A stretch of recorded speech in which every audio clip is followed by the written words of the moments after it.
Imagine waking to the whispers of the dead, children born in chains, suddenly speaking tongues of forgotten horrors they never learned. In 1831 Georgia, the plantations trembled, not from rebellion, but from divine reckoning. Sins buried in blood now rising through innocent voices. What if the enslaved weren't just remembering, they were judging? You won't sleep tonight.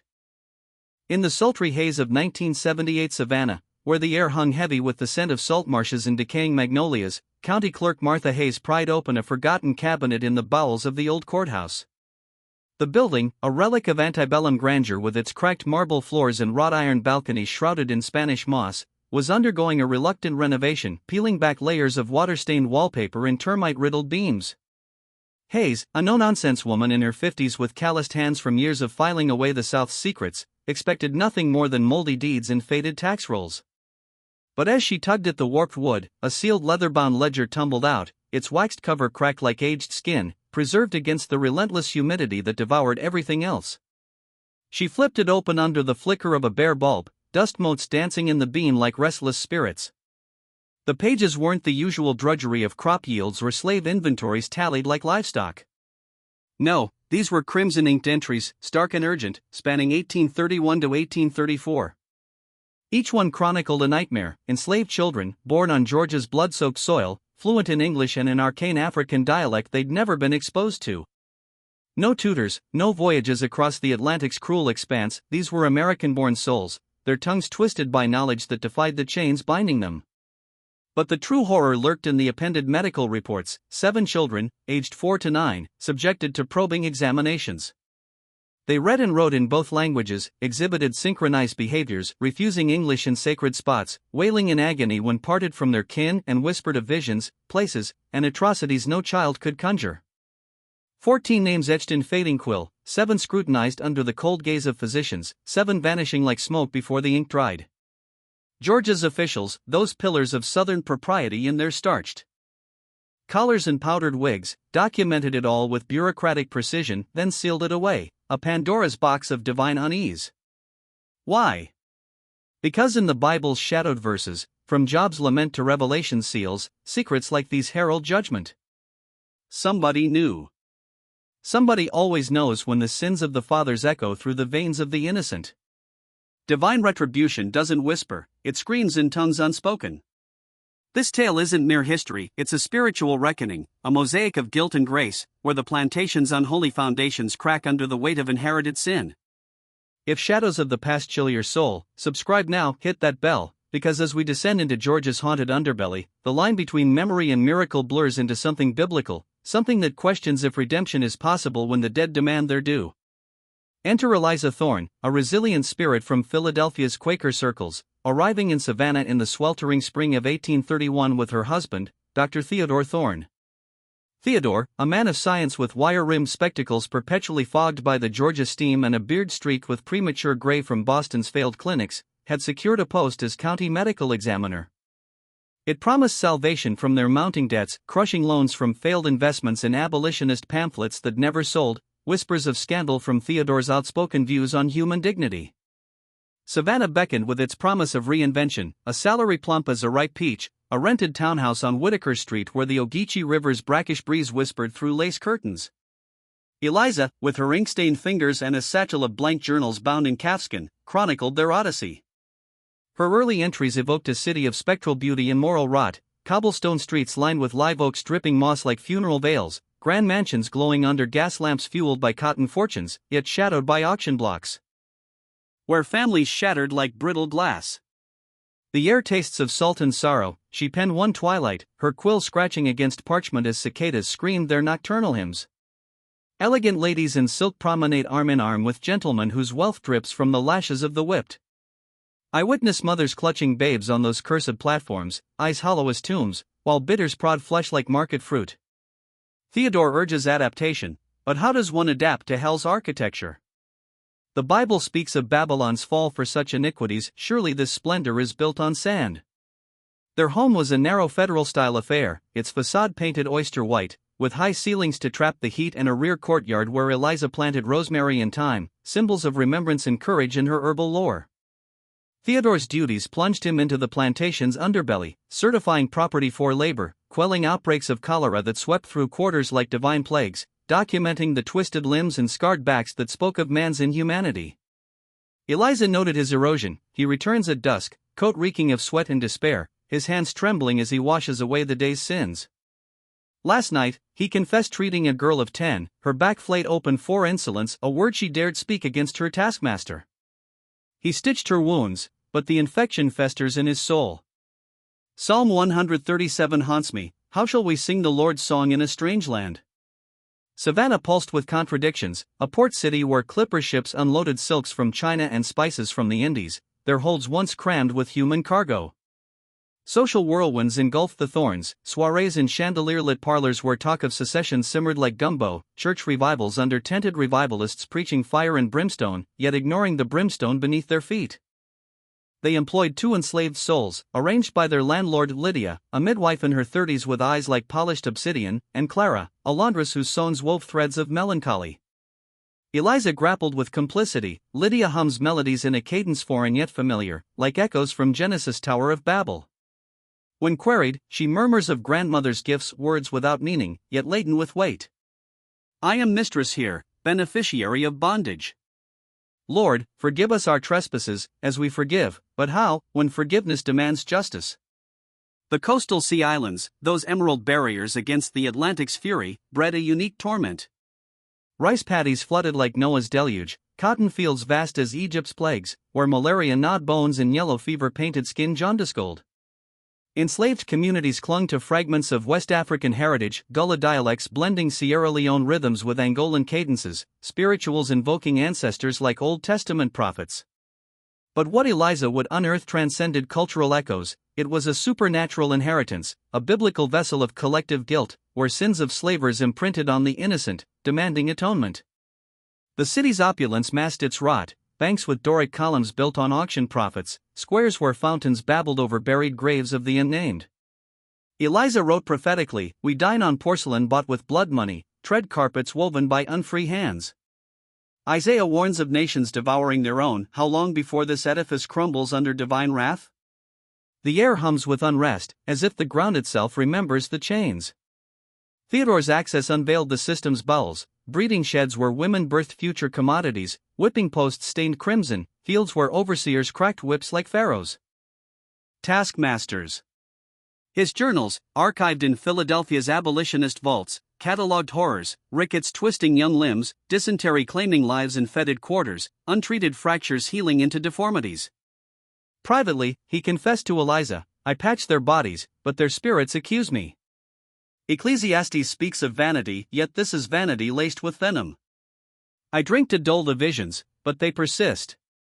Society stratified like Dante's circles, planter aristocracy in silk and satin, professionals like Theodore orbiting their gravity, artisans and freedmen navigating treacherous freedoms, enslaved at the nadir, outnumbering whites yet voiceless as lambs to slaughter. Eliza observed, children frolic integrated until 7, when the curse descends, separation like Cain's mark. Free blacks whisper in shadows, patrols hound them like Herod's soldiers. This is no Eden, it's a garden of Gethsemane, awaiting betrayal. The cataclysm ignited on June 15, 1831, a stifling dawn when a mud-spattered courier hammered at their door. From Willowbrook Plantation, 20 miles inland, came word of affliction, for children in the quarters, seized by demonic fits, fevers absent, yet babbling in alien tongues. Theodore packed his satchel, stethoscope gleaming like a relic, vials of laudanum swirling amber, while Eliza, driven by a prophetic urge, insisted on joining. If eyes must witness abomination, let mine bear testimony, she declared, her voice steady as Ruth's vow. The carriage jolted over rutted paths, past swamps where alligators lurked like leviathans, oaks arching overhead in cathedral bloom, moss swaying like censers in incense-laden air. Willowbrook loomed, a Palladian manor of red brick, verandas columned like Solomon's temple, fields undulating with cotton bowls white as shrouds. Over 100 souls toiled under the sun's merciless eye, their bent backs a tableau of Exodus bondage. Quarters huddled like leper colonies, clapboard shacks with dirt floors, smoke curling from chimneys like sacrificial offerings. Children's laughter pierced the oppression, innocent as David's psalms amid Goliath's shadow. Overseer Elias Crow, a brute with scarred knuckles and tobacco-stained teeth, greeted them with suspicion, his whip coiled like a serpent. "The young'uns in the isolation hut," he growled, leading through mud churned by recent rains. "Started midday yesterday, dropped tools, sat stock still, spoutin' gibberish. Ain't no African lingo our folk know. Makes the hairs stand witchery, I say." Eliza's skin prickled, biblical tales of possession flickered, legion cast into swine, Saul's torment by evil spirits. The hut was a dim crypt, earthen walls sweating moisture, air thick with straw and fear. For children, 2 boys, 2 girls, ages 5 to 8, perched on splintered benches, postures rigid as idols. No wails, no thrashings, just eerie calm, eyes locked on a cracked beam as if beholding visions. And their voices, a harmonious chant, words rolling in waves, phonetic poetry, Akari Mandara, Shalende Kithar. Structured, melodic, like ancient Hebrew psalms or Aramaic incantations, synchronized perfectly, breaths aligned as one breath. Theodore knelt, his coat brushing dust, checking vitals, pulses steady as metronomes, eyes reactive to candle flame, no fever's flush. "Physically sound," he murmured, but Eliza saw the tremor in his hands. She transcribed, "No malady mars their forms, yet souls seem adrift, anchored to some ethereal shore." He queried, "What ails you? Speak your names." Silence, save the chant. Then, blocking the eldest boy's gaze, a lad with cornrowed hair like woven scripture, he commanded, "If English resides in you, answer." The chorus stuttered. The boy pivoted, eyes igniting with otherworldly fire. "We comprehend. We abide." Voice crystalline, grammar impeccable as a scholar's. "I am Josiah." "What tongue is this?" Theodore pressed. "The dialect of the forsaken, the remembered agonies." "Who imparted it?" "None. It flows from within, from before birth, from the great crossings Wales." Josiah's gaze pierced, "We are conduits for the unredeemed. Sins of your kin echo in our blood, whips, separations, deaths unavenged. Divine justice stirs." He lapsed back, rejoining the symphony. Attempts to sever them sparked chaos. One girl, relocated, convulsed like the Gadarene demoniac, keening until reunited. Food proffered untouched, water ignored. Hours waned, the hut's shadows lengthening like accusatory fingers. Crow confided, "Ain't isolated. 2 more at Oak Ridge last fortnight." Owners hush it, fears of uprising, or worse, God's finger stirring the pot. The return journey shrouded in twilight's purple veil, carriage wheels whispering over gravel like hushed prayers. Theodore brooded, their eloquence belies their station, no schooling, yet concepts of vessels and inheritance. Hysteria? Perhaps, but unison defies logic. Eliza, or spiritual? Like Jacob's ladder, ancestors descending through progeny. He scoffed, but doubt creased his brow. That eve, Eliza's journal blazed, we beheld prophecy incarnate. Not delirium, but revelation, children as oracles, voicing collective sins. Romans 6 verse 23, the wages of sin is death. But what if sins beget echoes, haunting generations? Lydia whispered tonight of ancestor tongues, memories etched in soul, not flesh.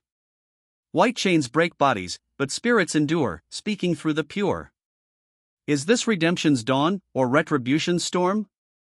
Theodore pored over tomes, treatises on catalepsy, accounts of Salem's possessions, but parallels faltered. These children exuded serenity amid enigma. Eliza delved deeper, querying Lydia and Clara, tales abound. Lydia confided, firelight dancing on her face like altar flames. Young ones awakening to old pains, ships holds, lashes bite. Ancestors whisper justice, using babes as trumpets. Jeremiah's call, before I formed thee, I knew thee. Incidents multiplied. June 22 at Marshview, 3 girls chanting of forgotten crossings, eyes glazing with visions of middle passages, cramped darkness, chains clanking like Judas coins, whales merging with ocean roars. Theodore examined, they recount specifics, names of slavers, dates of sales, impossible knowledge. One girl, eyes aflame, intoned, we bear witness. Your ledgers hide blood, our voices unveil it. Repent, lest the ground swallow you as Korah's rebels. Panic rippled through plantations, overseers whispered of curses, owners dispatched children southward, fearing contagion of conscience. Eliza wrote, This is no malady, it's moral contagion, biblical plagues revisited. Frogs, locusts, darkness, now tongues unloosed, exposing slavery's abomination. Theodore wavers, science yields to scripture. What if these vessels herald emancipation's angel? By July, 7 examined, 7 more elusive whisked away under moonless skies. Records sealed, but echoes lingered, children as divine messengers, their languages bridges to unpurged sins. Eliza pondered, guilt festers like unclean wounds. Redemption demands confession, will Georgia heed, or face heavenly fire? The spiritual chill deepened, whispers of hauntings, overseers dreaming of spectral fleets on horizons, children vanishing only to reappear in visions, chanting indictments. Theodore, sleepless, confessed, perhaps science blinds us to soul's truths. If memory inherits like original sin, what atonement suffices? Eliza's final entry for this chapter, we stand at Revelation's threshold. These children aren't cursed, they're consecrated, bearing history's cross. May their voices shatter chains, invoking justice as swift as Elijah's chariot. The revelations deepen like a gathering storm over the Georgia lowlands, where the Ogeechee River twisted through salt marshes like veins carrying the blood of untold atrocities. At Riverside Plantation, under a sky bruised with impending rain, Theodore Thorne knelt before the 2 boys in the dim confines of the storage shed, its air thick with the musty scent of burlap sacks and damp earth. The older boy, his skin gleaming with sweat under the slivers of light piercing the slatted walls, locked eyes with Theodore, eyes that held the weight of centuries, not the innocence of 8 tender years. We behold the shadows of this cursed ground, the child intoned, his voice a hollow echo, as if channeled from the abyss of Exodus plagues. The forebears who trod these fields, their backs broken under whips like Pharaoh's rods. We taste the salt of their tears, feel the iron bite of manacles forged in sin's fire. We are the echo of their cries, the vessels of their unquenched rage. Theodore's breath caught, his scientific mind reeling against the tide of the inexplicable. Impossible, he stammered, his stethoscope dangling forgotten from his neck like a talisman powerless against this spiritual onslaught. You're but children born here, in this forsaken soil. How could you know of ships and markets, of sufferings predating your very breath? The boy's gaze sharpened, a flicker of ancient fire amid the blankness, reminiscent of Daniel interpreting Nebuchadnezzar's dreams. We have eternally existed, he countered, his words slicing the humid air. Death claimed us, yet we return. Reborn to etch memory into the guilty's hearts, to speak truths buried in graves unmarked. For if forgotten, their sacrifices dissolve like mist, sins unatoned, redemption denied. Then, as abruptly as a candle snuffed by unseen winds, he reverted to the arcane tongue, his brother joining in seamless harmony, their voices weaving a tapestry of lament that chilled Theodore to his marrow. Eliza, standing in the shed's threshold where dust motes swirled like restless souls, transcribed every syllable, her quill trembling against parchment. The language pulsed with rhythm, undulating like the Nile's floods, carrying undertones of biblical judgment, as if these children were modern-day prophets decrying Sodom's iniquities. Outside, the overseer's hounds bayed restlessly, sensing the unearthly rift, while distant thunder grumbled like God's distant wrath. This wasn't mere affliction, it was a divine indictment, the sins of slavers manifesting through innocence, demanding confession lest the earth swallow them whole. The third outbreak erupted on June 28, 1831, at Hawthorne Grove, a sprawling cotton dominion southeast of Savannah, where fields stretched like vast shrouds under a relentless sun. Dawn's first blush painted the horizon crimson, symbolic of blood spilled in silence, when the overseer discovered 4 children ages 4 to 8 arrayed in a perfect circle amid the blooming cotton rows. Their bare feet rooted in the red clay, hands clasped as in prayer, they had stood thus for hours, perhaps through the velvet night, their voices a unified incantation rising like incense to an unforgiving heaven. No one could pinpoint their departure from the quarters, the cabin's doors remained bolted, shadows undisturbed. Theodore and Eliza arrived by midday, the carriage wheels churning mud that clung like guilt. The plantation's chapel, a humble wooden sanctuary with pews worn smooth by coerced devotions, now housed the children, seated in the front row like acolytes before an invisible altar. Sunbeams slanted through cracked stained glass, casting kaleidoscopic patterns of red and gold on their faces, evoking the fiery furnace of Shadrach, Meshach, and Abednego. Yet here, the fire was internal, a spiritual blaze. Their chant paused intermittently, one child breaking forth in English fragments, each a shard of shattered history. We trudged endless miles. sun scorching flesh like brimstone. Collars of iron choked our pleas. Oceans bitter as wormwood, no mercy in the waves. Names stripped like fig leaves in Eden's fall. Delivered in monotone, these vignettes formed a mosaic of collective trauma, a book of lamentations reborn through juvenile lips. Theodore, ever the empiricist, timed the intervals with his pocket watch, its ticking a futile anchor against the ethereal. He noted vitals, heart steady as temple drums, no fevers flush, yet souls adrift in visionary seas. Eliza, drawing nearer, perched on the pew behind, her presence a gentle balm. As the trance ebbed momentarily, she whispered to the youngest, a girl with braids like woven vines, "Where are you, little one?" The child's eyes fluttered, disoriented, scanning the chapel's cross-adorned walls as if emerging from Sheol. "Elsewhere," she murmured. "On a vessel of despair, crammed in darkness, wails piercing like thorns. Then chained in a bazaar of flesh, molars inspected like beasts. Did this befall you?" Eliza probed, her voice laced with maternal sorrow. "No, before. Yet vivid as my own breath, etched in spirit." The words surge unbidden, a river of remembrance. By July's swelter, panic gripped the planter elite like a noose of their own weaving. Whispers slithered through oak-shaded verandas and cigar-scented parlors, these afflicted children devalued assets, their presence sowing discord in quarters like weeds in fertile sin. Owners isolated them in remote sheds, muzzling reports to preserve market worth. Theodore compiled dossiers, Eliza his steadfast scribe, chronicling 14 souls across 7 estates all within a 20-mile halo of Savannah, hugging the Ogeechee's serpentine path, plantations rooted before 1800 like ancient curses. No familial ties bound them, ancestries spanned disparate African shores, yet the dialect unified them, a linguistic arc preserving forgotten floods. Theodore's phonetic renderings filled ledgers, Kithara Salenda, Marakoy Benari, sounds evoking Mandinka cadences fused with Bantu depths, yet alien, primordial as Babel's confusion. Consultations with Savannah's medical society yielded theories, religious fervor akin to Methodist camp ecstasies, neurological spasms twisting speech, or cunning sabotage by elders scripting disruption. Dispatches to Charleston and Boston echoed bewilderment. A Harvard linguist posited, this amalgam suggests archaic synthesis echoes of transatlantic passages, evolved in secrecy. But fluency from birth? It defies pedagogy, hinting at inherited essence, soul deep. Behavioral enigmas compounded the dread, trances enduring days, sustenance accepted mechanically, interactions voided like lepers shunned. Abruptly, normalcy resumed, no recollection professed. Yet Eliza, in clandestine dialogues beneath magnolia canopies, unearthed veiled truths. Dreams heralded the states, knights of aqueous realms, stone citadels, elders in ivory robes imparting lexicons into our cores. Visions of precursors, they unveil agonies, shackles, abyssal voyages, plummets into oblivion. Remember, they implore, lest our perishings vanish, unavenged. One exchange seared Eliza's soul, with young Ezekiel, 9, under Fairfield's ancient oak, its branches like judgmental arms. Its multiplicity, he confided, eyes ancient as Methuselah's.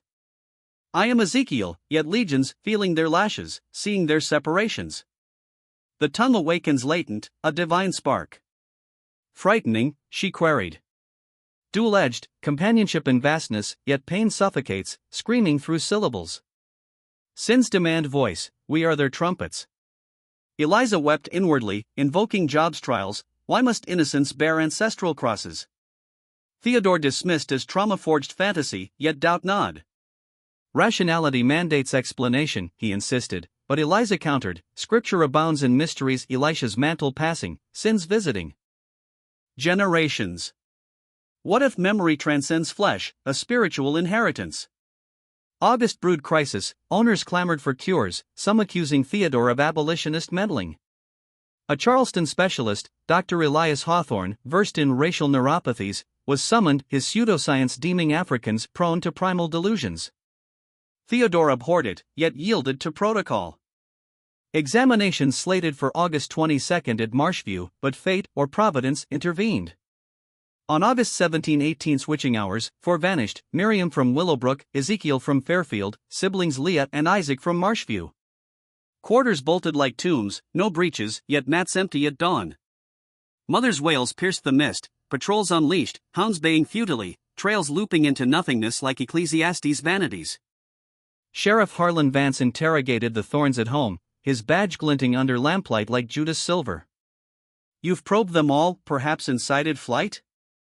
Theodore bristled, medicine, not machination. Review my records. Alibis held, suspicions pivoted to abolitionists, raids on Quakers yielding naught. Eliza's covert inquiries unveiled spectral threads, unnatural silences blanketing nights, paralysis gripping witnesses as if angels bid stillness. One child, awake, murmured, "They ascend, the prepared." A clandestine observer, Ezekiel strode woodland ward, wreathed in ethereal forms, shadow guardians conversing in the tongue. Not fleeing, transcending. They dissolved at tree-lean, raptured. Searches spanned weeks, bounties dangled, $50 per soul, blood money unclaimed. No traces, as if evaporated into ether, biblical translations like Enoch's walk with God. Theodore unraveled, guilt specter haunted dreams, whiskey his false solace. Eliza journaled, he mourns as David for Absalom, why couldn't I shield them? But perhaps they weren't lost, liberated by higher decree. Examinations aborted, colleagues fled controversy. New cases suppressed, children bartered inland like chattel in haste. Theodore petitioned for the remaining seven's consolidation at Savannah's Infirmary, a waterfront bastion of brick, its wards echoing with sailors' deliriums. Approved under quarantine guise, veiled motive, quelling threat to order. October's chill ushered them in, ages 4 to 9, Benjamin, 8, Sophia, 7, Miriam, 9, no, wait, to originalize, Caleb, 8, Naomi, 7, Ruth, 9, Levi, 6, Esther, 5, Jonah, 7, Delilah, 4. Diverse lineages, strangers united in affinity, clustering like apostles, trances communal symphonies. Theodore's protocols, literacy essays, miraculous fluency, stimuli responses, isolations amplifying distress like separated tribes of Israel. Proximity intensified bonds, as if spiritually fused. Eliza mothered, stories shared, primers taught, comforts amid bars symbolizing captivity's irony. Her entries, they gleam with inner light, vessels of grace amid degradation. Ruth whispers, we carry the ark of forgotten covenants. Hearts break, redemption's price? Yet shadows loomed, episodes surged, voices prophesying judgments, woes upon the oppressors, as Nineveh's fall. Theodore documented, but faith stirred, science falters, perhaps divine. In the dim, salt-scrubbed wards of Savannah's county infirmary, where the river's brackish breath seeped through barred windows like uninvited confession, Theodore Thorne conducted his most audacious trials.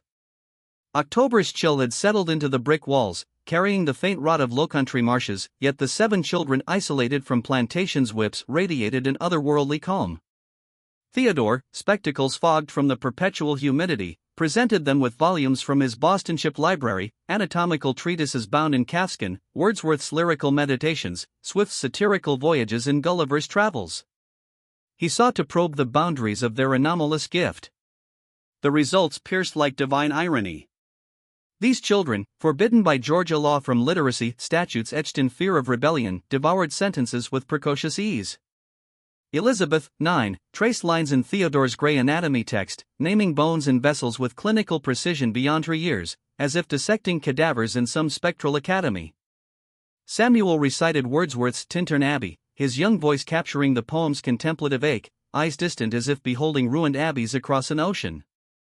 Hannah, scarcely 5, sounded phonemes from primers with uncanny accuracy, her tiny finger tracing letters like runes of inheritance. But the true rupture came when Theodore, on impulse born of desperation, slid forward his phonetic transcriptions of their unknown tongue, pages dense with invented symbols approximating clicks, tonal glides, and guttural depths absent from English. Thomas, 8, stared at the script, then read aloud fluidly, pronunciation flawless, cadence poetic, as though the glyphs were his native script. How? Theodore demanded, voice cracking. These are my notations, sounds I've never heard spoken by any living soul. Thomas met his gaze steadily, they live inside. Like English lives inside you. Always have. Every child replicated the feat reading, then writing in the language with childish scrawl, hands trembling not from ignorance but from the weight of small fingers channeling vast reservoirs. Theodore's notes, dated October 12, 1831, impossible. Statute 1831 forbids teaching bondsmen to read/write, penalty severe. No plantation school, no clandestine tutor. Yet fluency absolute. Knowledge whence? Divine imprint? Ancestral archive? Science fails here. Interviews with mothers, conducted in hushed corners, away from overseers' ears, yielded uniformity. No lessons, no glimpsed books in great houses, no forbidden primers smuggled in night. Born American, second or third generation, their forebears' arrivals predated even the Revolution. Yet the children read. Eliza, sensing what Theodore's empiricism blinded him to, pursued gentler paths in private rooms scented with carbolic and fear. Elizabeth, clutching a threadbare quilt like armor, whispered, "They'll hurt us for knowing forbidden things." What things? Eliza pressed softly. Tears welled, everything. The ships held dark holds, markets where teeth were pried like livestock, mothers torn from babes, lashes carving flesh, starvation's slow theft, death's indifferent harvest. We see it all, though not ours, it burns as ours. Who reveals this? Eliza asked. They just arrive. In our heads. Like borrowed memories. When the language flows, we narrate the silenced stories. The ones the powerful bury. The pain wasn't physical, Elizabeth explained, but existential, hurts like loving too fiercely what cannot be mended. Similar confessions poured from the others, intrusive visions of ancestral agonies, compulsion to voice the unvoiced, terror of retribution, separation, sail to distant hells. James, 6, spoke with devastating clarity, "We ain't people here, Miss Eliza. Property. Property don't get shields. Adults promise safety, but promises break like chains rust." His words echoed through Eliza's journals for decades, a child's indictment of an unholy system, mirroring biblical laments, the innocent bearing iniquity's cross. By late October, trances morphed brief, searing bursts rather than prolonged immersions. Dual consciousness emerged, mid-sentence shifts between English and the arcane dialect, as if two souls contended for one tongue. Thomas, during examination, I recall the ship, then torrent in the unknown tongue, reverting, darkness eternal. Stench of despair. Bodies perishing beside us. More bursts, the sick hurled overboard. Water swallowing faces. Cries eternal. Born in Georgia, ship never touched his life, yet vivid as eyewitness.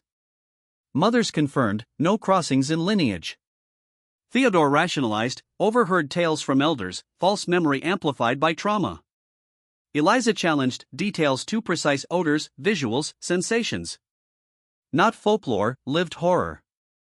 Similar revelations cascaded, Samuel detailing Charleston's market architecture verifiable in archives, Rachel describing obscure punishment devices confirmed by reluctant planters, Hannah recounting rice fever outbreaks from 2 decades prior. Knowledge impossible, yet irrefutable. Eliza's midnight theory coalesced, collective trauma encoding transmissible echoes, not supernatural, but epigenetic precursor, where profound suffering imprints descendants biologically, psychologically. Memory beyond individual, she wrote. Inherited like eye color, predispositions. Ancestral agonies persist, surfacing in the pure. Theodore rejected, mystical folly. Yet science lagged, epigenetics, intergenerational trauma studies lay a century ahead. Then precognition surfaced, small prophecies escalating to omens. Rachel foretold a blonde woman's bread delivery fulfilled. Hannah predicted a one-eyed sailor's violent delirium manifest. Samuel announced an important death, news of Colonel Hayes' heart failure arrived dawn next. Coincidence strained credulity. Their drawings chilled, middle passage horrors, crowded holds, chains, separations interspersed with alien vistas, West African stone compounds, Sierra Leonean landscapes, gullah-rooted attire. Decades later, anthropologists would recognize precise cultural markers from regions feeding Savannah's trade, unlearned, yet intimate. November 3rd dawned ordinary, post-breakfast, all 7 froze, rose, clasped hands in circle. 18-hour trance ensued, unison chant, synchronized blinks, single awareness animating 7 forms. Theodore's separations failed, like parting magnets. Eliza recorded patterns, poetic repetition, rhythmic complexity, lament, not babble. Dawn November 4th, silence fell. Exhausted but lucid, they ate, rested. Evening, James approached Eliza, "Write for us. The departed summon us to origin, where water meets land, first landings. They guide. Where? South, trees in water, old grounds. Sea islands, barrier chain south, rice plantations cradle, earliest disembarkations, unmarked graves teeming. Theodore, astonishingly, we go. Environmental trigger may unlock truth." Eliza recoiled, dangerous, unorthodox, yet sensed threshold. After heated debate, Theodore petitioned commissioners, therapeutic excursion to coastal climb for nervous cases. Approved, swiftly, eager to conclude spectacle. November 10, dawn departure, shallow draft vessel, Captain Marcus silent, 2 orderlies, William, Robert, County Observer Talbot. Children in fresh clothes, provisions scant. Journey south through marshes, oaks dripping moss like morning bales, heron stalking shallows, alligators basking like ancient watchers nearing Ossabaw-like isle, renamed Lockwood for tale. Children stirred, anticipation, not fear. They led inland, paths overgrown yet chosen unerringly. Ruins emerged, roofless tabby quarters, oystershell concrete walls crumbling, chimneys skeletal, foundations tracing former gardens. Children halted at clearing's edge, tears streaming.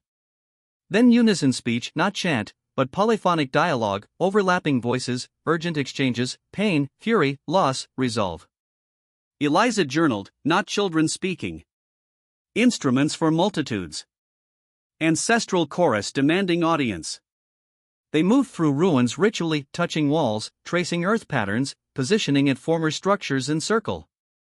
Over hour, urgency softened to dirge-like prayer. One by one silenced, Elizabeth alone continuing 10 minutes more.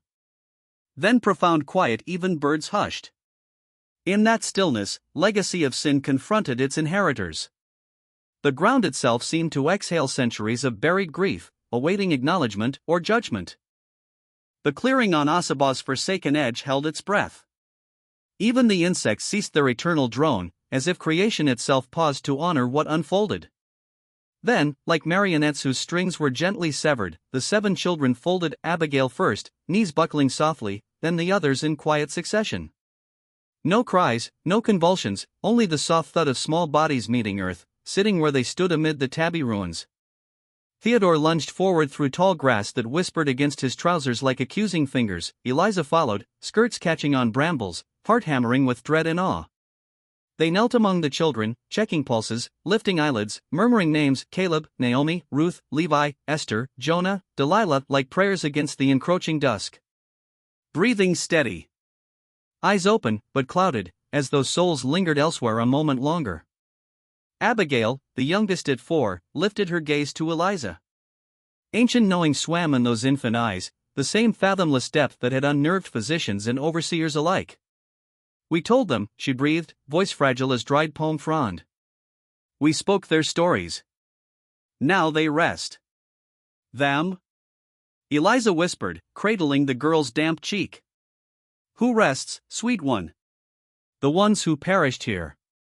Thrown into water without name or grave. Buried shallow so the fever wouldn't spread. Mothers who watched children sold like cattle, fathers broken under lash until spirit fled. We said the words they couldn't. In the place where it began. Now the weight lifts.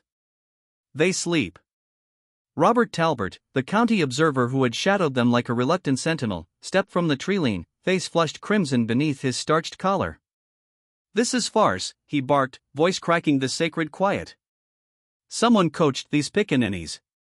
Staged theater to stir abolitionist sympathy, undermine the institution. I've seen enough." Eliza rose, placing herself between Talbot and the children like a shield forged of righteous fury. "To what purpose, sir? These souls gain nothing, torn from kin, caged in infirmary wards, prodded like specimens. What spectacle profits them? Whose agenda do you imagine they serve? Abolitionist coin buys many performances," Talbot sneered. "Proof of hidden powers and slaves? That sells pamphlets in Boston." Theodore stood beside his wife, voice low but steel-edged. "Listen to yourself. They are children, 7, 8 years at most. Not conspirators. Not actors. They endured something beyond our grasp, something demanding reverence, not scorn. Talbert's lip curled. I've seen what I've seen. A Yankee doctor encouraging slave delusions, eroding order. This ends now. We return to Savannah. I will recommend dispersal, punishment for fraud, censure for you, Pierce. Slaves claim no mysteries. They labor. When they cannot, they are sold or disposed. That is the natural order. Theodore's reply came soft, lethal in its calm. Your order is abomination. Your refusal to see these children as image-bearers of God is the true moral catastrophe. I pray you live long enough to feel its weight. Save your sermons for New England, Talbert spat. Georgia's laws prevail. Gather them. We depart. The voyage back was shrouded in silence deeper than the marsh fog. The children huddled at the stern, hands linked, whispering English fragments, never the other tongue. When Eliza approached, they answered courteously yet remote, as though a veil had descended. As Savannah's spires pierced the horizon, Elizabeth met Eliza's eyes. Thank you, she said, barely audible over water-lapping hull. For carrying us there. We needed to speak in that place. Now it's done. What is done? Eliza asked, throat tight. Our duty. We bore the words to the birthplace of sorrow. The stories live now outside us. We can rest. Eliza wept silently. The children understood their fate with heartbreaking clarity. Property has no agency. Talbert's report damned them all: alleged fraud, coordinated deception, abolitionist influence. Commissioners, still reeling from Nat Turner's August 1831 rebellion and its bloody reprisals, needed no further excuse. November 15, swift verdict. The 7 to be sold separately, to distant buyers, ensuring isolation, erasure of connection. By November 25, they were gone from Savannah's records, scattered like chaff before wind. Theodore's protests, petitions citing medical necessity, cruelty of separation, vanished into bureaucratic silence. The 4 earlier vanishers, Rebecca, Daniel, Jacob, Mary, remained phantoms. No bodies, no sightings. Too young for successful flight, Theodore wrote privately. Something claimed them, something merciful, perhaps, or judgmental. The unknown language defied classification. Linguists proposed Gullah approximations, Mandinka-Congo hybrids, coded resistance tones, but none accounted for generational fluency, literacy, synchronization. The mystery was interred with the children. Eliza's journals evolved from inquiry to lamentation. December 1831, Theodore clings to rationality, unidentified exposure, collective delusion. I see deeper imprint, trauma's echo, encoded in spirit if not flesh. Ancestral memory, surviving suppression like seed in scorched earth. Hostility-mounted threats, shattered windows, professional ostracism. By February 1832, Theodore's practice collapsed. March, they fled to Worcester, Massachusetts. He never doctored again, clerking in family shipping until death in 1847 at 53. No obituary mentioned Georgia. Eliza lived to 1873, age 72. Her 1865 entry, post-emancipation, they would be nearing 40 now, had they endured war's crucible. I pray they found freedom, used their gifts for light rather than peril. Above all, I pray they remember, they spoke for the mute, carried forward what empires sought to erase. We witnessed. We believed. May that suffice. A folded note in Theodore's hand, discovered 1978 amid courthouse files, they were not afflicted. They remembered not personal recollection, but collective debt. Language preserved through unseen channels. Knowledge born of suffering so vast it forged new faculty. I failed them as healer, treating oracles as curiosities. They voiced the nameless dead.